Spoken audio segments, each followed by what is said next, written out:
প্রিয় বন্ধুরা, একে পাগল ভাবলেও আপনার ভুল হবে। কারণ এনার যে প্রতিভা দেখলাম তা অসাধারণ প্রতিভা।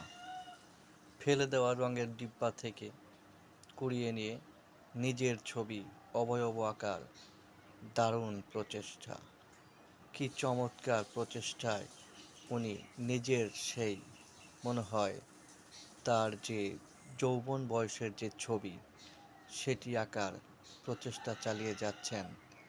সেদিন দেখলাম টাঙ্গাইলের রাবনা বাইপাস ওভারব্রিজের উপরে উনি নিপুণ হাতে তার নিজের ছবি আঁকার অক্লান্ত প্রচেষ্টা চালিয়ে যাচ্ছেন। আমার মনে হলো উনি সফল হয়েছেন তার নিজের ছবি আঁকতে। উনার যে প্রচেষ্টা তা অনেক তার প্রতিভার বহিঃপ্রকাশ। মনে হয় উনি যৌবনে একজন ভালো শিল্পী ছিলেন।